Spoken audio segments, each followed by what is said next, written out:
చెప్పండి శివన్ గారు. నమస్కారం అండి. ఖాళీగా ఉన్నారా గురువు గారు? చెప్పండి సార్. అదే నిన్న వచ్చాను కదా, ఇంటి వాస్తు గురించి అని అడిగారు. అవునండి. అది రికార్డింగ్ అవుతూ ఉంటాయి మాటలు. అంటే 10 మందికి ఇలాంటి ఇబ్బందులు ఉన్న వాళ్ళకి ఉపయోగపడతాయి ఆ, మన మన సంభాషణ అనేది. ఆ, అయితే ఏంటంటే నిన్న మీకు నేను చూసి అంటే నెగిటివ్ ఎనర్జీ ఇంట్లోకి రాగానే చెప్పాను. ఒక ఆ, నెగిటివ్ ఎనర్జీ సూచిస్తుందండి అని చెప్పి. ఆ, అవునా కాదండి? అవునండి. ఆ, అయితే ఏంటంటే ఇప్పుడు ఎక్కడంటే అక్కడ విపరీతమైనటువంటి భగవంతుడు ఫోటోలు అంటే మనకు పంచాయతన పూజ గురించి మనకు పురాణాల్లో ఉంది, మనకి ఆదిశంకరాచార్యులు ఎవరు వివరించారు. ఆ, అది కాకుండా మీరు వేరు వేరు రకరకాల ఫోటోలన్నీ పెట్టుకొని ఇంటి నిండా ఎక్కువ అవే ఉండడం వల్ల కొంత ఆ, నెగిటివ్ ప్రభావం చూపిస్తుంది. అవన్నీ ప్లేస్ మార్చుకోండి కొంచెం. అలాగేనండి. తర్వాత మాస్టర్ బెడ్రూమ్ లో మీరు మంచం పడుకుంటున్నారు కదా, ఆ, కరెక్ట్ గా మీ హెడ్ మీద ఏసీ తగులుతుంది అనమాట. ఆ, ఆ హెడ్ మీద ఏసీ నుంచి ఏంటంటే మనకి ఒక రేడియేషన్ ప్రభావం లాంటిది విడుదలవుతుంటది కంటికి కనబడకుండా. అది ఆ, మన మెదడు మీద ఎఫెక్ట్ చూపించి మనకి తలనొప్పి, మైగ్రేషన్ ఇలాంటివి రావడం వల్ల నిద్రలేనితనము ఇలా వచ్చి సరిగ్గా నిద్ర పట్టకపోవడము, ఆ, ప్రశాంతత లేకపోవడము, ఆ, మానసికంగా ఆందోళన చెందడం వంటి జరుగుతుంటాయి. అది దాని నుంచి వచ్చే ఎఫెక్ట్. ఆ మంచాన్ని ఒక అడుగు జరుపుకోండి. ఆ, తర్వాత రెండో బెడ్రూమ్ లో మంచమేమో తూర్పు ఆగ్నేయం వైపు తలపెట్టి పడుకున్నారు. ఆ, మీరేంటంటే తూర్పు వైపు తలపెట్టుకోవచ్చు అనే సిద్ధాంతం మంచిదే, కానీ అది ఎక్కడ వర్తిస్తుందంటే మనకి ఆ, చిన్నపిల్లల బెడ్రూమ్ వాయువులు ఉంటుంది చూసారా, ఆ, ఆ వాయువులో ఉన్నప్పుడు తూర్పు వైపు తలపెట్టుకోవచ్చు. ఎందుకంటే అప్పుడు తూర్పు ఈశాన్యం వైపు తల ఉంటుంది. ఆ, కానీ ఇక్కడ ఏం జరుగుతుందంటే ఈ చిన్నపిల్లల బెడ్రూమ్ తూర్పు ఆగ్నేయం వైపు తలపెట్టి పడుకోవడం వల్ల కొంచెం నెగిటివ్ ఎఫెక్ట్ అనేది వస్తుంది. ఆ, అందువల్ల ఇది కూడా దక్షిణానికి తలపెట్టుకునేటట్టు మంచం జరుపుకుని ప్లాన్ చేసుకోండి. అలాగేండి. ఇకపోతే మూడోది ఏంటంటే నేను అప్పుడు బాల్కనీలో మనకి ఉత్తరం వైపు ఉత్తర ఈశాన్యం బాల్కనీలోని వాషింగ్ మిషన్ ఉంది కదా, వాషింగ్ మిషన్ జరుపుకోవాలని చెప్పారు. ఆ వాషింగ్ మిషన్ ఉత్తర వాయువులో తీసుకొచ్చాను. అంటే మనకి ఉత్తర సగ భాగం అంటే మీ ఇల్లు కూడాను ఒక 30 డిగ్రీలు టిల్ట్ అయ్యింది అనమాట. మీరు నడక కూడా ఏమవుతుంది, పడమ ఫేసింగ్ అనుకున్నారు గానీ అది నైరుతి దిశలో నడక అవుతుంది, అది మీకు తెలియకుండా. తద్వారా నైరుతి దిశ నడక అంటే అంత మంచిది కాదు. అందుతో పడమర నైరుతి వైపు వస్తుంది కాబట్టి కొంత దోషం అనేది ఉంటుంది. తర్వాత ఈ వాషింగ్ మిషన్ ఉత్తర ఈశాన్యంలో ఉన్న వాషింగ్ మిషన్ ఉత్తర వాయువులో తీసుకురండి. నేను చెప్పిన ప్రదేశానికి అంటే కొంచెం ఎక్స్టెన్షన్ వైర్ చేసుకోండి, సరిపోతుంది. అలాగే ఉత్తర ఈశాన్యంలో ఉన్న వాష్ బేసిన్ లో మనం బ్రష్ చేసినప్పుడు పుక్కిలించి ఊస్తుంటాం కదా, అవన్నీ ఆ ఈశాన్యంలో ఉన్నటువంటి మనకి మంచి ఎనర్జీ ఇచ్చే దేవతల మీద ప్రభావం చూపించి మనకు నెగిటివ్ వస్తుంది. అది ఆ వాషింగ్ మిషన్ కూడా మార్చడానికి ప్రయత్నం చేయండి కొంచెం. అలాగేనండి. ఆ తర్వాత ఉత్తర ఈశాన్యంలో పైన ఏమో అది పెట్టారు, స్టోర్ అన్నట్టు ఏదో చిన్న బాక్స్ పెట్టారు. అది దాని మీద చీపుర్లు అన్ని ఉన్నాయి కదా, అది కూడా ఉత్తర వాయువులోకి మార్చుకోండి. అలాగేనండి. లేకపోతే అటుపక్క సందులోనన్నా పెట్టుకోండి, పర్లేదు, ఇటు తూర్పు ఆగ్నేయం వైపు. సరేనా? ఇంకొకటి ఏంటంటే మీకు వాయువు కట్ అయిందనమాట. మనకి కరెక్ట్ గా 4 వైపులా 4 మూలలు గోడలు కరెక్ట్ గా ఉండాలి, మదరవాలి అనేది. అదేమైందంటే డోర్ లోపలికి జరిపారు, మనకేమో ఇటు మాస్టర్ బెడ్రూమ్ నైరుతి పెరిగింది. నైరుతి పెరిగి వాయువు కట్ అయ్యింది అక్కడ. బాల్కనీ కోసమని మీరు కొంచెం ఎక్కువ పెట్టుకున్నారు. సో అది ఒక దోషం ఏర్పడింది. కాబట్టి ఆ దోషం నివారణ కోసం నేను మీకు ఆల్రెడీ చెప్పాను కదా.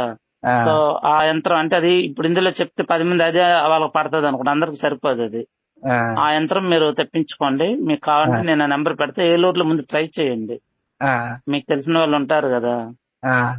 అది ఒకటి. తర్వాత మనకి కిందకు వచ్చినప్పుడు ఏం జరుగుతుందంటే ఈ బిల్డర్లు ఏం చేస్తారంటే 2 బిల్డింగ్ల మధ్యలో ప్రహరీ కట్టేస్తూ ఉంటారు, ఒకటే ప్రహరీ కింద.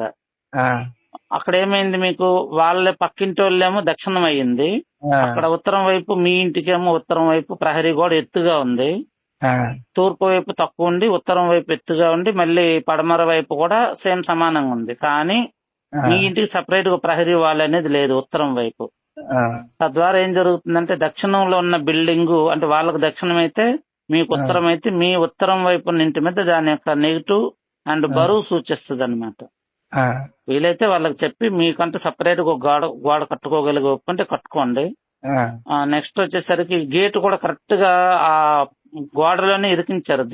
ఆడ గోడ 1 ఫీట్ అట్లా ఎల్ షేప్ తిప్పాలి అక్కడ. ఆ, అడుగు 2 అడుగులు అంటే కార్ పార్కింగ్ రావడానికి లోపలికి గేట్ పెట్టారు కదా, అవునండి. అది డైరెక్ట్ గా గోడకి అటాచ్ చేసేసారు. ఆ, అక్కడ ఏంటంటే ఒక అడుగన్నా సరే, లేదు ఒక 2 అడుగులన్నా కొంచెం తిప్పాలి అక్కడ గోడ, ఆ, అప్పుడు దాని యొక్క దోషం ఉండదు. ఆ, ఇప్పుడు ఉత్తరం వైపు పక్క వాళ్ళ బిల్డింగ్ మీ మీద బరువు సూచిస్తుంది, అలాగే మీ ఇంటికేమో వాయువ్యం మైనస్ అయింది, నైరుతి బెడ్రూమ్ గోడ పెరిగింది, ఆ, ఇలాంటివన్నీ కొన్ని ఉన్నాయి. అయితే నెగిటివ్ ఎనర్జీ ఉంది కదా, భూమి లోపల కూడా కొంచెం నెగిటివ్ ఎనర్జీ ప్రభావం ఉంది. ఆ, సో దానికి ఏంటంటే మీరు మత్స్య యంత్రము, ఆ, మీకు తెలుసు కదా శ్రీమన్నారాయణ దశావతారాల్లో మొదటి అవతారం మత్స్య అవతారము, అవునండి. ఆ మత్స్య యంత్రాన్ని ఒకటి చేతితో చెక్కింది తయారు చేసింది ఎక్కడైనా దొరికితే సంపాదించి ఆ, ఒక శనివారం రోజు నాడు లేదా బుధవారం రోజు వెంకటేశ్వర స్వామి టెంపుల్ లోని ఎక్కడైనా కొంచెం ఆ. అభిషేకాలు అవి చేయించుకొని లేదా మీరైనా చేసుకొని ఆ, చక్కగా 41 రోజులు జపం ఉంటుంది మత్స్యావతారం సంబంధించింది. ఆ, నేను మీకు చెప్పేంత టోన్ కాదు కాబట్టి ఆ, ఆ జపం చేసుకోండి. 41 రోజులు చేయడం వల్ల ఆ యంత్రానికి ఒక మంచి శక్తి వస్తుంది. ఆ, తద్వారా ఆ యంత్రము ఒక మంచి రోజు చూసి, ఒక ఏకాదశి తిథి రోజు అలాగా చూసి దాన్ని గ్రౌండ్ ఫ్లోర్ ఉంది కదండి, అవునండి. ఇప్పుడు పూజా మందిరం ఉంది గ్రౌండ్ ఫ్లోర్ లోని, ఆ, ఆ ప్లేస్ లో కొంచెం చిన్న అంటే టైల్ కటింగ్ చేయాలి, ఒక ఫీట్ బై 1 ఫీట్ కటింగ్ చేసి ఆ, అది 9 ఇంచులు బై 9 ఇంచుల యంత్రం తెప్పించుకోండి. ఎందుకంటే 2 ఫ్లోర్లు ఇల్లు కదా, ఆ, కొంచెం వాస్తు దోషాలు ఉన్నాయి ఇవన్నీ కూడాను. ఆ, ఇవన్నీ సరిజండి ఇప్పుడు 10 లక్షలు కావాలి, మీకు అంత పని అయ్యే పని కాదు కదా. అందువల్ల అవునండి. భగవంతుల మీద భారం వేసి ఆ, ఒక మంచిది చేతితో తయారు చేసిన 9 ఇంచులు బై 9 ఇంచులు మత్స్య యంత్రము ఆ, మీరు తీసుకొని ఈశాన్యంలో ఆ పూజ మందిరం దగ్గర టైల్ కటింగ్ చేయాలి, మిషన్ తో కట్ చేయాలి. ఆ, చేసి నేను చెప్పిన ప్రాసెసింగ్ అంతా చేసి ఒక మంచి తిథి రోజు ఆ యంత్రాన్ని స్థాపించి, ఆ యంత్రం పెట్టే ముందు భూమి కట్ చేస్తారు కదా, మట్టి కొంచెం తీసేస్తారు కదా, ఆ, ఇది బయట ఎక్కడ చేయకూడదు, లోపల అంటే ఇంటి అంతర్భాగంలోనే ఈశాన్యంలో ఉండాలి. ఆ, అందులో ఎప్పుడై ఏంటంటే ఫస్ట్ ఆవు పేడతో కల్లాపులకు జల్లండి, అంటే శుద్ధి అవుతుంది. ఆ, తర్వాత గంగాజలం, ఆ తర్వాత గోమూత్రం వేసి శుద్ధి చేయండి. ఆ, ఆ తర్వాత పసుపు కుంకుమ వేసి దండం పెట్టుకొని ఆ మత్స్య అవతార యంత్రం ఏదైతే ఉంటుందో ఆ యొక్క చేప రూపంలో ఉంటుంది కదా, అవునండి. ఆ ముఖం ఉత్తరం వైపు చూసేటట్టు పెట్టండి మీరు. అలాగే. అది పెట్టి ఆ మళ్ళీ యథాస్థానంగా మళ్ళీ మూసేసి చక్కగా పసుపు కుంకుమ వేసి పూజ చేసుకొని లక్ష్మీ నరసింహస్వామికి గానీ లేదా లక్ష్మీనారాయణకి గానీ లేదా వెంకటేశ్వర స్వామికి గానీ లేదా మత్స్యావతారం యొక్క మంత్రాలు ఉంటే అవన్నీ చేసుకొని మళ్ళీ వేసే ముందు ఏంటంటే పంచలోహాలు వేయండి, ఆ, నవరత్నాలు వేయండి, మళ్ళీ అలాగే. నవధాన్యాలు వేయండి. ఆ, అవన్నీ వేసిన తర్వాత యథాలాపంగా మీరు ఇలాగ మీరు పూజలకు వెళ్ళేటప్పుడు శంకుస్థాపన ఎలా చేస్తారో సేమ్ అలాగే అన్నమాట. అలాగే. అలా చేయండి. ఎందుకంటే బిల్డర్లు కట్టిన ఇంట్లకి ఏంటంటే వాళ్ళు నక్షత్ర బలం చూడరు, వాళ్ళు ఆ, వాళ్ళకి నచ్చినట్టు వాళ్ళు కట్టుకెళ్ళిపోతూ ఉంటారు. ఆ, ఆ కట్టే ఇల్లు మనకి వాస్తు మీద జ్యోతిష్యాల మీద నమ్మకం ఉంటే నక్షత్ర బలం ఆ ఇంటికి సరిపోకపోతే ఆ ఇంట్లో చాలా ఇబ్బందులు ఎదురవుతాయి అన్నట్టు. ఆల్రెడీ మీరు ఇబ్బందులు పడుతున్నారు కూడా, ఆ, ఆరోగ్య విషయంలో గానీ మీకు ఆస్మా టైప్ ఇట్లా కొన్ని, అంటే ఆ యొక్క నెగిటివ్ ప్రభావం వల్ల ఆ ఇంటికి వెళ్ళిన తర్వాత మీకు అన్ని మొదలయ్యాయి. అవునండి. కరెక్టే అండి. అవునా కదా, నేను అన్ని స్టడీ చేశాను, అందుకే నిన్న మీకు చెప్పలేదు. ఇంటికి వచ్చిన తర్వాత మొత్తం స్టడీ చేశాను దాని గురించి. ఎందుకంటే ఆ ఇంట్లో ఉన్నటువంటి నెగిటివ్ ఎనర్జీ మీ మీద ప్రభావం చూపిస్తుంది. అందుకని ఆ ఫొటోస్ అన్ని కూడా కొన్ని చేంజ్ చేసుకోండి. మీరు మార్పు అనేది మీరే చూడండి, మీకు చెప్పేంతలోని కాదు. ఒకటి ఇంకొకటి ప్రస్తుతం ఏంటంటే ఈ బిల్డర్లు కట్టిన ఇల్లు ఏంటంటే వాళ్ళకి నచ్చినట్టు వాళ్ళు కొలతలు ఏమి ఉండవు, కరెక్ట్ గా ఏదో గణితం కట్టరు. వాళ్ళ పద్ధతిలో వాళ్ళు బిజినెస్ పరంగా పెద్ద పెద్ద గదులు ఉండాలి, పెద్ద హాల్ ఉండాలి, ఏదో వాళ్ళు బిజినెస్ పరంగా వాళ్ళు కట్టుకుంటారు. వాళ్ళకి ఈశాన్యం కటింగ్ చేయకూడదు, వాయువు కటింగ్ చేయకూడదు, ఇలాంటివి ఉండవు వాళ్ళకి. కార్ పార్కింగ్ ఇచ్చాము, పెద్ద హాల్ ఇచ్చామని చూస్తా ఉంటారు. ఆ తర్వాత వాళ్ళు ఇప్పుడు ఆ ఇల్లు ఆ వెంచర్ అంతటికి ఇంటింటికి పూజ చేయరు కదా వాళ్ళు.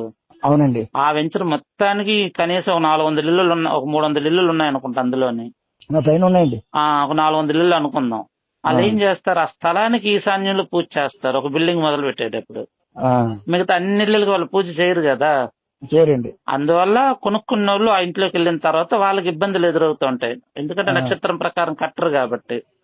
అందుకోసం ఎవరైనా సరే కొత్త ఇల్లు బిల్డర్లు కట్టిన ఇల్లు కొనేటప్పుడు ఈ సూచనలు పాటించారనుకోండి, కొంత వాస్తు దోషాల ప్రభావం కూడా తగ్గుతుంది. భూమిలో ఏమో నెగిటివ్ ఎనర్జీ ఉన్నా, శల్య దోషాలున్నా అవన్నీ కూడా తగ్గుతాయి. ఓకేనండి. ఓకే. ఇది కాకుండా అసలు విషయానికి వస్తే ఏంటంటే మీరు ఆల్రెడీ మీకు జాతకాలు చూడడం తెలుసు కాబట్టి మీరు గురువులు అండ్ బ్రాహ్మణోత్తములు కాబట్టి ప్రస్తుతం మీ జాతకంలో మహాదశ అంతర్దశలు ఏమున్నాయి చూడండి ఒకసారి. చూసారు, ఏమైనా చెక్ చేసుకున్నారు ఈ మధ్యన? చూడలేదండి. ఒకసారి, ఎందుకంటే వాస్తు దోషాలు ఎంత ప్రభావం ఉంటాయో ఆ మనిషి కర్మ అంతకు మించి ఎక్కువ ఉంటుంది. తర్వాత గ్రహ దోషాలు మన ప్రతి ఒక్కరికి ఎంతటోళ్ళకైనా సరే, ఎంత పెద్ద గురువులు అవనండి, రాజకీయ నాయకులు ఎవరైనా సరే, గ్రహస్థితి ఇప్పుడు మనకి పాపగ్రహం ఉందా, శుభగ్రహం నడుస్తుందా, మహాదశ అంతర్దశలు ఒకసారి మీ జాతకాన్ని కూడా పరిశీలించుకోండి. అలాగే. చూసుకొని దాంట్లో ఏమన్నా మీకు చెడు గ్రహాల ప్రభావం ఉందంటే దానికి తగ్గ శాంతి ఏం చేసుకోవాలి మీకు తెలుసు కాబట్టి అది నేను చెప్పవసరం లేదు. ఎందుకంటే జాతక ప్రభావం కూడా 40% ఉంటుంది మనిషి మీద. ఇంటి వాస్తు దోషాలు 25% ఉంటే మనిషి మీద 40% ఏమో జాతక ప్రభావం గ్రహస్థితి ఆధారపడి ఉంటుంది. మిగతా 35% ఏంటంటే మనం ఈ జన్మ ఎత్తిన తర్వాత కర్మ, అలాగే పాప పుణ్యాలు, ఇవన్నీ పంచభూతాలు లెక్కిస్తూ ఉంటుంటాయి కదా. మనం చేసే పాపము పుణ్యం కావచ్చు, పంచభూతాలు లెక్కిస్తూ అవి సాక్షి, సర్వసాక్షి పంచభూతాలు, సూర్యుడు. సో ఈ పాపానికి ఈ కర్మ అంటే మనం ఇప్పుడు ఈ జన్మలో చేసినా, గత జన్మలో చేసినా, మన నాన్నగారు లేదా మన తాత ముత్తాతలు చేసినా వాటి ప్రభావం మన మీదే ఉంటుంది కాబట్టి ఆ యొక్క కర్మను కూడా అనుభవించాల్సి వస్తుంది అన్నమాట. 35%. చాలా మంది ఏమనుకుంటుంటే వాస్తు దోషాలు బాలే మా ఇల్లుని కూలగొడుతూ ఉంటారు. ఇప్పుడు మీ ఇంటికి వచ్చాను, అవన్నీ చేయించిన 10 లక్షలు అంటే ఇప్పుడు మీరు తేలేరు కదా. అందుకోసం ఒక చక్కని మత్స్య యంత్రం దానికి పెట్టమని చెప్పాను దోష నివారణ కోసం. అలాగే సార్. తర్వాత ఆ మెయిన్ డోర్ దగ్గర వాయువు లెస్ అయింది కాబట్టి దానికి ఒక యంత్రం నేను మీకు ఆల్రెడీ చెప్పాను. చంద్రగ్రహంతం ఉన్నారుగా. రైట్, కరెక్ట్, గుర్తుంది. మరి అది మీరు చెప్తారా లేదా అని. చంద్రగ్రహంతం చెప్పారు కదా. అదే చూసుకోండి. ఏదైనా 2 యంత్రాలు కూడా చేతితో చెక్కినవి అయి ఉండాలి. మీకు ఏలూరులో దొరకకపోతే నాకు ఫోన్ చేస్తే నేను మీకు ఒక లింక్ ఇస్తాను. వాళ్ళతో మీరే మాట్లాడి డైరెక్ట్ గా మీ ఇంటికి తెప్పించుకోవచ్చు. ఇందులో మధ్యవర్తిత్వం ఏమి ఉండదు. సరేనా? ఎందుకంటే చేతితో చెక్కిన దానికి బలం ఎక్కువ ఉంటుంది. అలాగే అండి. తర్వాత మత్స్యంత్రం వచ్చినప్పుడు మీరు చేయాల్సిన ముఖ్యమైన పని ఏంటంటే ఒక వెదురు బుట్ట తీసుకోండి. ఆ వెదురు బుట్టలో మత్స్యంత్రము నిలువుగా పెట్టండి. ముందు శుద్ధి చేసి అలంకరణ చేసి, ఎందుకంటే ఎన్నో చేతులు మారి వస్తుంది కదా. దానివల్ల ముందు శుద్ధి చేయండి. రాగానే శుద్ధి చేసి అలంకరణ చేసి దాన్ని పడుకోబెట్టుకుంటే స్ట్రైట్ గా పెట్టండి. అంటే నిలువుగా పెట్టి దాన్ని ఒక బుట్ట మీద, ఒక బుట్టలో నిలువుగా పెట్టి ఆ ఒడ్లు పోయండి నిండుగా మొత్తం. ఆ యంత్రం నిండే అంత, అంటే ఒక 5 కేజీలు పడచ్చు, లేదా మీరు ఎంచుకున్న బుట్ట ప్రకారం 10 కేజీలు పడచ్చు, లేదా 5 కేజీలు పడచ్చు. ఒడ్లు, బియ్యం కాదు. ఎందుకంటే ఒడ్లు భూమి నుంచి పుట్టుకొస్తాయి కదా మనకి, వరి ద్వారా. ఆ ఒడ్లలో ఒక మంచి పవిత్రమైనటువంటి శక్తి ఉంటుంది అన్నమాట. సో అది ఆ ఒడ్లు ఆ యంత్రం నిండేటట్టు వేసి 1 రోజు 2 రోజులు వదిలిపెట్టేయండి. వదిలేస్తే దానికి ఉన్నటువంటి ఎన్నో చేతులు మారి వస్తా ఉంటది కాబట్టి ఆ నెగిటివ్ ఎనర్జీ పోతుంది అనమాట. ఆ తర్వాత అభిషేకాలు చేసుకొని జపం చేసుకోండి మీరు. ఒక ఏకాదశి తిథి చూసుకొని చక్కగా ప్రతిష్టాపన చేసుకోండి. సరేనా? చేసుకుంటే మీరు కొంచెం నేను చెప్పినట్టు చిన్న చేంజెస్ చేసుకొని కొంచెం మానసిక ఒత్తిడి తగ్గించుకోండి కొంచెం. ఆ ఇంట్లోకి వెళ్ళిన తర్వాత నాకు ఇలా జరుగుతుందని అనుకోకండి. ప్రస్తుతం మీ జాతకాన్ని ఒకసారి పరిశీలించుకోండి. సరేనా? అలాగే. Okay sir. ఉంటాయండి. నమస్కారం.